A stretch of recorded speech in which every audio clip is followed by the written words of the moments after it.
इस मार्ग में आप जी को अब पुनः ब्लाइंड फेथ करना पड़ेगा। लेकिन ब्लाइंड फेथ करने से पहले आपने इस मार्ग को जैसे दूध का जला हुआ फूंक मारता है लस्सी को, ऐसे ग्रहण करना। आंखें बंद करके ग्रहण नहीं करना, लेकिन इसको ग्रहण करके फिर आंखें बंद कर लेना। कहने का भाव यह है कि फिर अग्रम अग्रम ना करना, यू नाम लेने पीछे। इस दीक्षा लेने से पहले आप खूब ट्राई करो और खूब परीक्षण करो, सब जो दास बताता उसका प्रमाण देखो और फिर आंखें बंद करके उपदेश ले लो। और फिर आंखें ही बंद रखना, यानी ब्लाइंड फेथ करना, पूर्ण विश्वास करना दास के एक एक शब्द पर, फिर आपकी भक्ति चलेगी। अब तो आप आते हो दूध के जले हुए और फिर यहां फूंक मारते हो लस्सी को भी, कोई बात नहीं, कुछ दिन के अंदर आपको अपने आप डिफरेंशिएट का पता लग जाएगा। और खूब ट्राई करो पहले, फिर बाद में अगर बगर करोगे तो भगवान का लाभ मिलना बंद हो जाएगा। दीक्षा लेने के बाद यदि आप दास के वचनों में अविश्वास करते हो, आपका नाम नहीं रहेगा। कह कबीर सुनो भी साधो, मैं तो हूं विश्वास में। अब उस परम पिता परमेश्वर परम पूज्य कबीर जी, जो एक जुलाहा जाति में, एक झोपड़ी में रहने वाला, एक धोती लंगोटी में रहने वाला, और उसको भगवान मानना बालकों का खेल है, लेकिन वो परमात्मा हैं और थे और रहेंगे, क्योंकि हम समझ नहीं सके। अब उसको कोई परमात्मा मान सकता है? जब दास ने प्रारंभ में कहना शुरू किया तो लोग मजाक किया करते थे कि देख यो भी दानक हो गया। अरे भले हुए कृति, हम तो लेट हो गए दानक होने में, हमने तो पहले होना चाहिए था जब पता लग जाता था। कहने का भाव ये था कि दानक का अर्थ है कबीर पंथी, उस कबीर पंथ परमात्मा परमेश्वर के द्वारा दिए हुए वे ऑफ वर्शिप पे, उस रास्ते पर चलने वाले तो हमने पहले बन जाना चाहिए था। हमारे दादे परदादों ने बन जाना चाहिए था। वह भूत बने फिरे नकली संतों और पंथों, इन गुरुओं के शास्त्र विरुद्ध ज्ञान को सुन सुनकर अरिबुन के श्राद्ध निकलवावे, वह भूत बने फिरे आप खावें, क्योंकि तुम्हारे पिताजी स्वर्ग में दुखी हो रहे हैं। अरे स्वर्ग की तो हो गया जहाँ दुखी हो रहे हैं, नौका नरक में डलवा दिए उल्टी साधना करवा के, और फिर आप पेट भरें और श्राद्ध के तुम्हारे पिताजी खावें। वाह भाई वाह। तो कहने का भाव ये पुण्यात्माओं, शास्त्र विरुद्ध साधना करने से हम बहुत हानि उठा चुके हैं। उस दानक जुलाहे कबीर जी को और भगवान मानना, ये भी एक 8वां जुबा के 10वां जुबा समझ लियो, लेकिन वो भगवान है ही। हमारे ना मानने से उनकी वो प्रभुता समाप्त नहीं हो सकती, क्योंकि हम नहीं पहचान पा रहे लाल है ये, हमें विश्वास नहीं हो पा रहा, तो ये हमारी बाल बुद्धि का ही परिणाम है। लाल तो इतनी ही कीमत रखता है, वो लाल है, वो पूर्ण परमात्मा है, और वहाँ लीला करने के लिए सह शरीर आए थे, सह शरीर चले गए थे, और पूरा ज्ञान उन्होंने हमें बताया आकर के, जो दास आपको बता रहा। तो प्रसंग चल रहा है, हम उसी पर आते हैं।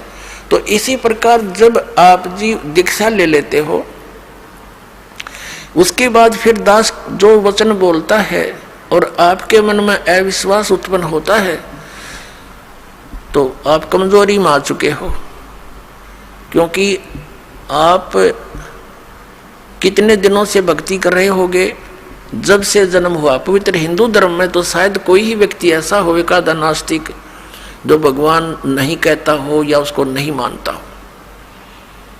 वैसे तो मुसलमान धर्म में भी भगवान अल्लाह वो सभी मानते हैं, ईसाई धर्म में भी मानते हैं, हिंदू धर्म में भी मानते हैं। और आप कितने दिन से ज्ञान सुनते आ रहे हो, और दास जो भी ज्ञान आपको सुना रहा है उनके एक पॉइंट को क्लियर करने के लिए 3-3, 4-4 प्रमाण देता है। और पहले आपने जो अज्ञान सुन रखा था उसका कोई सिर पैर नहीं, और आपको स्वीकार्य था। अब ये क्यों अग्रम अग्रम इतनी हो रही है आपके माइंड में, काल को ये चिंता बनी रहती है, कहीं ये इस मार्ग पर दृढ़ ना हो जा और इसका बेड़ा पार ना हो जा, तेरे हाथों से ना निकल जा।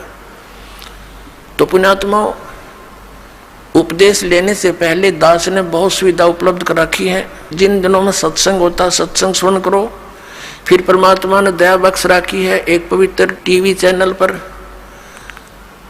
उसने साधना के ऊपर शाम को 8 बजे सत्संग आता है, वहां सुनते रहो। कहने का भाव ये है कि आप जी पहले कति कंसेप्ट क्लियर करो, जब आओ यहाँ पर और नाम लेकर फिर जो सही दृढ़ होकर आते हैं उनको कुछ चंद ही दिनों में परमात्मा के वो चमत्कार शुरू हो जाएंगे।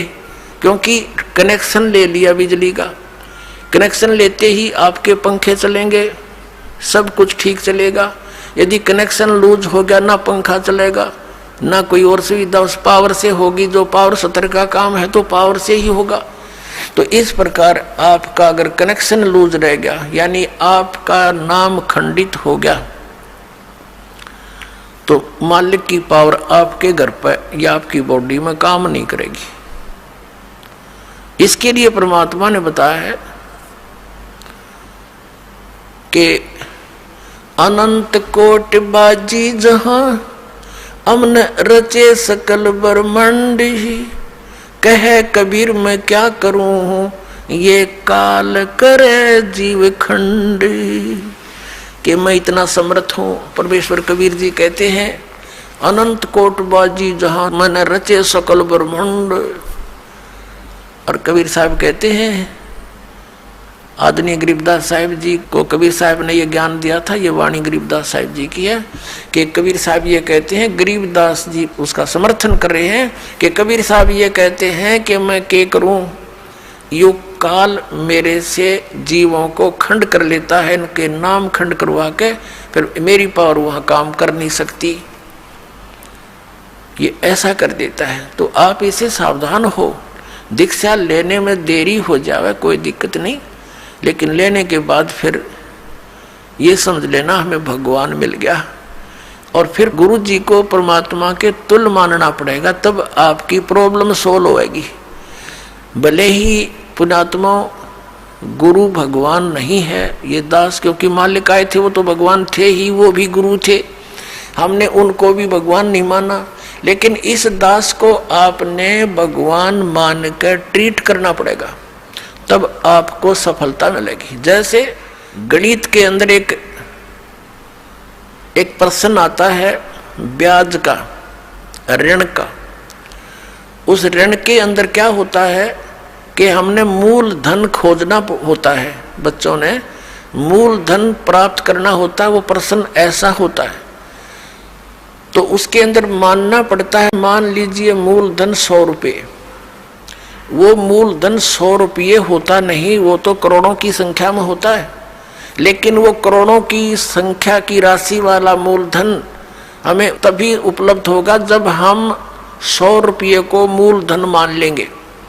अब समझदार को संकेत बतेरा, भले ये दास भगवान नहीं है, लेकिन उस मूलधन को पाने के लिए, यानी मूल मालिक को पाने के लिए आपने गुरु जी को एज ए गॉड ट्रीट करना पड़ेगा। यूँ समझ ले कि मेरे सामने आज वो परमात्मा आ जाते हैं। इस दास के स्थान पर परमात्मा स्वयं भी आए थे। आज से 600 वर्ष पहले 120 वर्ष तक हमारे डले खाकर चले गए, हमारी गालियां खाकर चले गए, जूते खाकर चले गए। क्योंकि जिस बाप का बेटा शराब पी रहा हो और पिता जाकर उसको कहता महफिल में बेटा आजा तू ना नाश करे, तो वो झगड़ा कर देता पिता के साथ, हाथापाई भी कर देता है, एक तरह मेरी बेइज्जती कर दी, क्योंकि होश में है नहीं, नशे में है। तो हमने यहाँ काल के इस झूठे रंग की भांग पी रखी है। कबीर ये माया अटपटी सब गट आन अड़ी, और किस किस न समझाऊं या कुआ भांग पड़ी।